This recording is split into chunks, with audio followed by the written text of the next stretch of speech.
Thank you, Vikings. So let's continue on, shall we? Keeping on our timetable. I'd like to bring up to the stage at this point person to talk about the Act 2 recovery and some hope. Please welcome to the stage Meyer Belkin.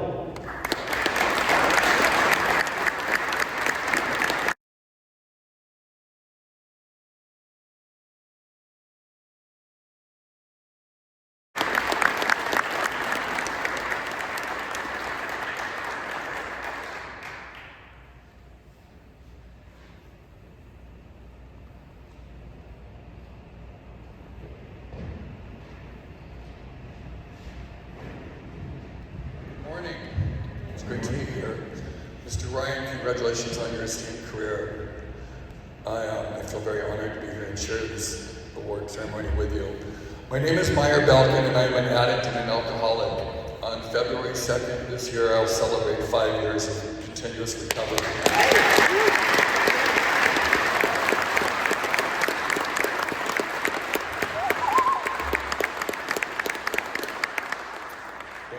It wasn't always like this.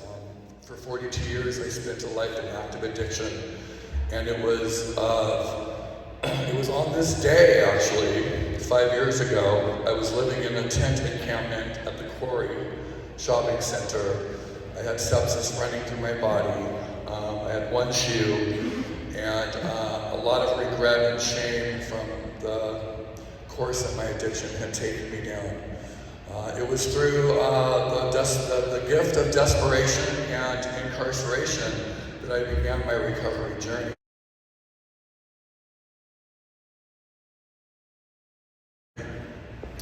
I spent 5 years incarcerated, during which time I connected with surrender, and I was able to connect with my higher power, God, as I know Him. And it was through that connection that I had decided that I had to do something different, but I didn't know what that was.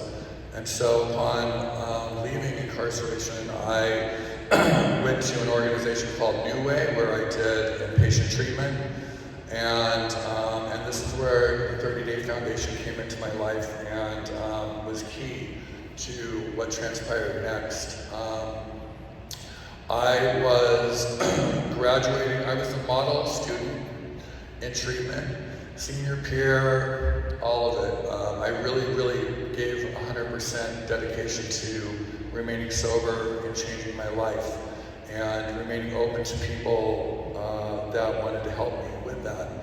I was upon graduation. I had 2 days to go. I was graduating to the platform of inpatient treatment or outpatient treatment with housing, and I had obtained a sober house, but I didn't have the sober house deposit. And at that time, I'd burned every bridge in my life, with my family, my friends. I had nobody to turn to for that $150 deposit. Excuse me.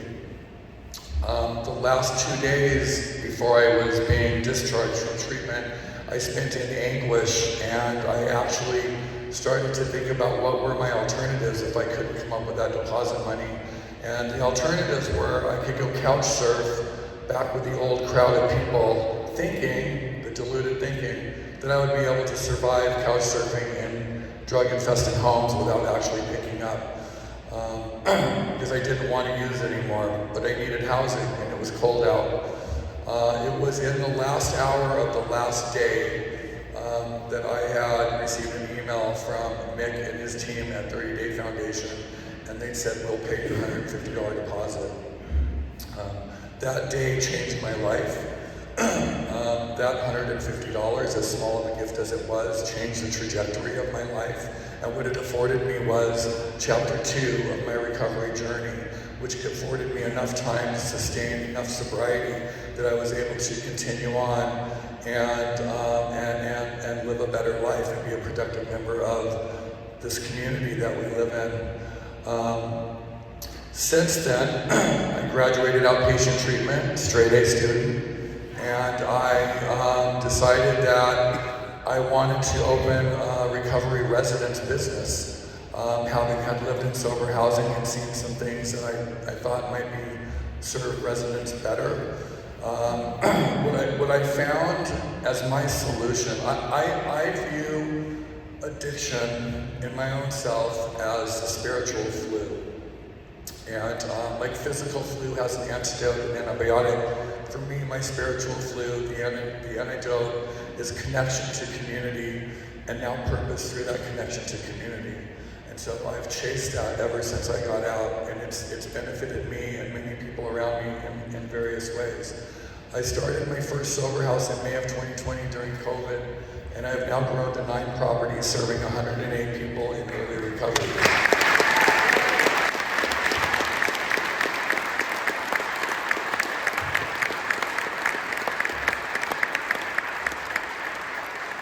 It is very rewarding, and it is very trying at times. And as Nick had said, it doesn't always work out. But what is different about us than what is other companies is that when people have a return to use, when people have a struggle, we try to surround them with a community and some accountability, and we reset them rather than send them back out to the community to start that whole cycle over. And as a result of that, it's reported to me by the treatment centers I partner with that recidivism in my houses is about 50% less than other sober house companies. And so I'll take that. We are an organization that embodies service, and that is, I have to say, in part due to the work that the 30-Day Foundation has provided the community, and I've seen that firsthand. I've decided to jump on the boat of that, and we now operate 9 properties, and at each property we offer a scholarship bed to any resident that graduates intensive outpatient and wants to continue their journey into higher education.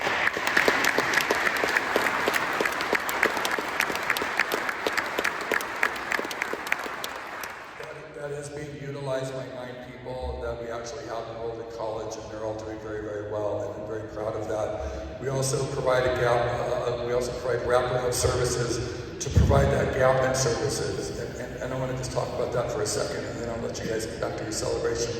When people initially are leaving incarceration or inpatient treatment platform, the first 72 hours that they're out is very crucial.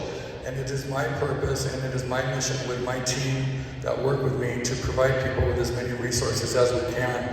Food insecurity is real, clothing insecurity, hygiene, all of those things. If you don't have them and you're used to survival and you're used to surviving in the moment, you're gonna go over to the north side and see Pookie and get a bag of dope to sell so that you can have your needs met. And so it's our intention to intervene and to provide people with those resources. And that is why circling back to Mick, that he is crucial and key to the success of people in early recovery because of those micro grants that he writes. Again, I'm just going to tell you that the $150 I received literally changed the trajectory of my life. And every morning when I thank God for my purpose in my life, I also thank the 30-Day Foundation. Thank you all for being here. I appreciate it.